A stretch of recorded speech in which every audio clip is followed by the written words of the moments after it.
বর্ষা সম্রাটের সাথে ৩ দিনের জন্য পালিয়ে গেছে এই কথাটা সবার সামনে মিটি বলে দিলে বর্ষা এবার মিটিকে মারতে আসলো। হ্যাঁ, বন্ধুরা এমনটাই দেখতে পারবে আজকের পর্বে। বিস্তারিত জানতে ভিডিওটিতে লাইক দিয়ে চ্যানেলটিকে সাবস্ক্রাইব করে পুরো ভিডিওটি তোমরা দেখতে থাকো। গল্পের শুরুতে আমরা দেখতে পারবো বর্ষাকে বারবার করে বুবলে জিজ্ঞাসা করতে থাকে যে, "তোমার যদি কোনো সম্পর্ক থাকে ওই ছেলেটার সাথে আমাকে প্লিজ বলো, মিথ্যে বলো না।" কিন্তু কি প্রতিনিয়ত মিথ্যে কথা বলে চলেছে। বর্ষা আর বলতে লাগলো, "তোমার বোন না আমাদের মধ্যে ফাটল ধরানোর চেষ্টা করে। বিশ্বাস করো আমার ওই ছেলের সাথে কোনো সম্পর্ক নেই।" তখন বুবলাই বলতে লাগলো, "শুনো, আমি আমার যা অতীত ছিল সমস্ত কিছু আমি তোমাকে খুলে বলেছি। কিন্তু তুমি আমাকে মিথ্যে কথা বলো না। প্লিজ বর্ষা, কো সত্যিটা বলো, সত্যিটা বলো।" কিন্তু বর্ষা কিছুতেই সত্যিটা বলে না। বর্ষা বলে, "ওই ছেলেটার সাথে আমার কোনো সম্পর্ক ছিল না। জাস্ট মাত্র আমরা বন্ধু ছিলাম।" এইদিকে তখনই কমলিনী বলতে লাগলো, "মিটি কি দরকার ছিল তুই এ কথাটা বলার?" তখনই মিটি বলতে লাগলো, "আমি তো মিথ্যে কিছু বলিনি। যেটা সত্যি সেটাই বলেছি।" কমলিনী তখন কুর্চিকে বলতে লাগলো, "ওদেরকে ঘর থেকে বের করে এক্ষুনি ওদের সবাই বাড়ি থেকে চলে আসলে না একটা ঝামেলা সৃষ্টি হয়ে যাবে।" কুর্চি তখন বলতে লাগলো, "হোক, হোক এটাই চাই। ওই মেয়েটা না চুরি করে আবার বড় গলায় কথা বলছে। ওর সা ও ও ঝামেলা সৃষ্টি হলে আমাদের কিছু যায় আসে না।" তখন কমলিনী বলতে লাগলো, আ "এসব কি কথা বলছো কুর্চি?" কুর্চি তখন বলতে লাগলো, "একদম ঠিক কথা বলছি।" এদিকে ঠাম্মি বলতে লাগলো, "শুনো দিদি, তোমার যদি এই বাড়িতে ভালো না লাগে তাহলে তুমি এ বাড়ি ছেড়ে চলে যেতে পারো। তুমি কেন এই বাড়িতে পড়ে রয়েছো? তুমিই তো বলেছিলে এই বাড়িতে থাকবে। তাহলে এখন এত কথা হচ্ছে কেন? তোমার বয়স হয়েছে, তুমি চুপচাপ বসে থাকো।" অন্যদিকে মিঠিকে বারবার করে বলতে লাগলো কমলিনী, "এই মিঠি, এই মিঠি, তুই কেন কথাগুলি বলতে গেলি?" তখনই বর্ষার বাপের বাড়ি থেকে সবাই চলে আসে। আর এসে বলতে লাগলো, "এই মেয়ে, তোমার না অনেকবার বেড়েছে। তুমি কোন সাহসে আমাদের বাড়ির মেয়ের নামে এভাবে মিথ্যে বদনামটা দিয়েছো?" মিঠি তখন বলতে লাগলো, "আমি? আমি কোথায় মিথ্যে বদনাম দিলাম? আগে দা ভাইকে ডেকে আনুন, আপনার মেয়েকে ডেকে আনুন। যা হবার সামনাসামনি হবে।"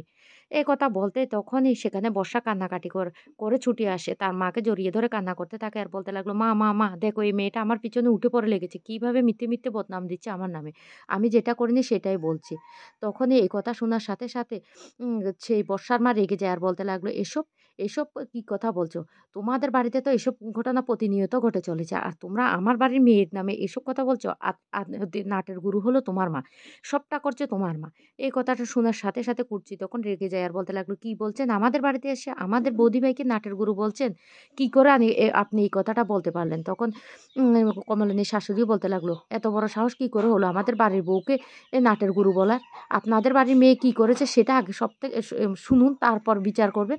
তখন মিটি বলতে লাগলো, "হ্যাঁ, আপনাদের বাড়ির মেয়েকে জিজ্ঞেস করুন না। ও যদি ওই ছেলেটাকে না চিনে থাকে তাহলে ওর সাথে কিসের এত সম্পর্ক ছিল? ও আমার মনে হয় আপনি মনে হয় সবকিছু জানতেন না। তবে আপনি যদি নাই জানেন তাহলে আপনাদের মেয়ে ৩ দিনের জন্য কোথায় চলে গিয়েছিল ওই ছেলেটার সাথে? তারপর তো আপনারা আপনাদের মেয়েটাকে খুঁজে পাওয়ার জন্য পুলিশে ডায়েরি পর্যন্ত করেছিলেন। সেটা? সেটাও কি মিথ্যে?" তখন বলতে লাগলো, "এই মেয়ে একদম মিথ্যে কথা বলবে না। কে বলেছে তোমাকে? কে বলেছে?" তখন বলতে লাগলো, "আমার কাছে সমস্ত প্রমাণ আছে।" বুবলাই তখন বলতে লাগলো, "কি বলছি? কি বলছে বর্ষা?" বর্ষা তখন বলতে লাগলো, বিশ্বাস করো বুবলাই, আমি ওই ছেলেটাকে না আমি চিনি না। আমি কেন ওর সাথে চলে যাব? ও মিথ্যে কথা বলছে। ও আমার নামে মিথ্যে, মিথ্যে অ্যালিগেশন দিচ্ছে। তোমার আমার সম্পর্কের মধ্যে ফাটল ধরাতে চাইছে।" তখনই এই বর্ষার মা রেগে গিয়ে বলতে লাগলো, "এই মেয়ে, তোমার না অনেকবার বেড়েছে। একটা থাপ্পড় দিয়ে তোমার গালের দাঁত ফেলে দেব। আরেকটা যদি আমার মেয়ের নামে বাজে কথা বলো।" কুর্চি তখন বলতে লাগলো, "কেন? কেন আপনারা এসব ধরনের কথা বলেন? ও আপনার আসল চেহারা তাহলে বেরিয়ে আসলো। খুব তো সুন্দর, সুন্দর করে মিষ্টি, মিষ্টি কথা বলতেন। এখন যখন সাধতে ঘা লেগেছে তখনই আসল রূপটা বেরিয়ে আসলো?" তখনই বলতে লাগলো, "সাধতে ঘা লাগবে কেন? আমাদের বাড়ির মেয়ের নামে এভাবে মিথ্যে, মিথ্যে বদনাম করছে। আর ও ও এত বড় সাহস কি করে হলো?" মিঠি তখন রেগে যায়। রেগে গিয়ে বলতে লাগলো, "দা ভাই তুই কি ওই বৌদি ভাইয়ের সাথে সংসার করতে চাস? না চাস না সেটা স্পষ্ট জানিয়ে দে। যদি চাস তাহলে আমি কাউকে কোনো প্রমাণ দেখাবো না। আর যদি না চাস তাহলে কিন্তু আমি সবটা কিন্তু এবার প্রমাণ দেখাবো।" তখনই বর্ষার মা বলতে লাগলো, "তোমাকে কে প্রমাণ দেখাতে বলেছে? কে প্রমাণ দেখাতে বলেছে?" তখন বলতে লাগলো, "হ্যাঁ, প্রমাণ তো আমাকে দেখাতে হবে। আপনাদের বাড়ির মেয়ে চ্যালেঞ্জ ছুড়ে বলছে যে সে এসব কাজ করেনি। তাহলে তো চ্যালেঞ্জটা আমাকেও এবার নিতে হবে যে সে এই কাজ করেছে। আমার কাছে সমস্ত প্রমাণ আছে। বলুন?" তখন বলতে লাগলো, "এসব প্রমাণের কোনো দরকার নেই। কোনো প্রমাণের দরকার নেই। আমাদের মেয়ে এসব কোনো কাজই করেনি।" তখন বর্ষার জেঠিমা বলতে লাগলো, "আচ্ছা বাবা তুমি বলো তো আমাদেরকে দেখেই কি তোমাদের এমন মনে হয়? আমাদের পরিবারটা কি এমন? আমাদের মেয়েটা কি এমন হবে?" তখন বুবলাই বলতে লাগলো, "আমি অত শত কথা জানতে চাই না।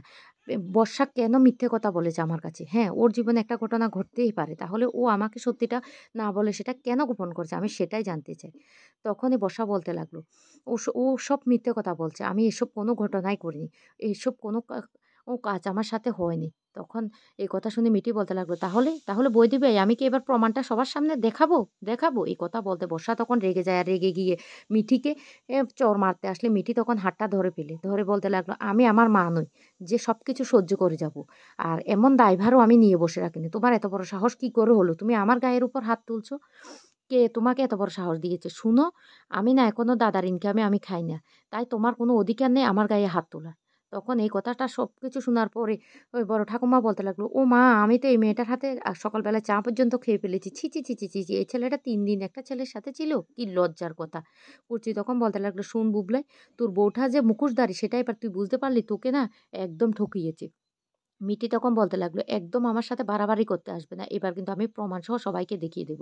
তখন বাবিন বলতে লাগলো, "কত বড় সাহস! আপনারা আমার বোনের গায়ের উপর হাত তোলেন? আগে আমার বোনের গায়ে হাত তুলতে হলে আমার আমার পেছ হতে হবে আপনাদেরকে।" তখন এই কথা শুনে জেঠিমা বলতে লাগলো, "আরে না, না, না, না, না, এসবের কি দরকার আছে? আরে ও যে মিথ্যে কথা বলছে সেটা তো আমরা বুঝতে পারছি। সেটা তো আমরা বুঝতে পারছি।" কমলিনী তখন বলতে লাগলো, "শুনো, সত্যি মিথ্যা আমি কিছুই বুঝতে পারি না। যেহেতু বিয়েটা হয়ে গেছে তাহলে ও যে বুবলাইয়ের সাথে তো ও সংসার করছে।" তখনই সে কথা শোনার সাথে, সাথে বর্ষার মা বলতে লাগলো, "আরে আপনার ছেলে তো এখন চাকরিও নেই। আর আমার মেয়ে বিয়ে করেছে সেটাই তো অনেক কিছু। আমার মেয়ে কি ভরসা আপনার ছেলের সাথে থাকবে? এখন তো চাকরিটাও চলে গিয়েছে।" এই কথা শুনে তখন আরো রেগে যায় বুবলাই। আর তখন বলতে লাগলো, "শুনুন, আপনারা না আরেকটা বাজে কথা আমার মায়ের সাথে বলবেন না।" তখন বলতে লাগলো, "ও অনেক মা দরদি হয়েছো? মায়ের প্রতি অনেক ভালোবাসা হয়েছে? ভালো, ভালো, ভালো। এমন ভালোবাসা থাকা দরকার।" তখনই কমলিনী বলতে লাগলো, "শুনো বর্ষা, যে সন্দেহের দানাটা আমার ছেলের মনের মধ্যে বাসা বেঁধেছে সেটা দূর করার দায়িত্ব তোমার। এবার সেটা তুমি কি করে দূর করবে সেটা তুমি ভেবে নাও। কারণ যেহেতু তোমার সাথে বিয়েটা হয়ে গেছে, আর বিয়েটা তো ভাঙা যাবে না।" তখন বুবলাই রেগে যায়। আর রেগে গিয়ে বলতে লাগলো, "কেন? কেন বিয়েটা ভাঙা যাবে না? বিয়েটা একবার হয়ে গেছে বলে কি বিয়েটা ভাঙা যাবে না?" যা শুনে বর্ষা অবাক হয়ে যায় আর বলতে লাগলো, "রুদ্র, তুমি এ কথাটা বলতে পারলে?" তখনই বলতে লাগলো, "হ্যাঁ, আমি এ কথাটা বলতে পারছি। বিয়েটা যে ভাঙা যাবে না তার মানে কি? বিয়েটা ভাঙা যাবেই।"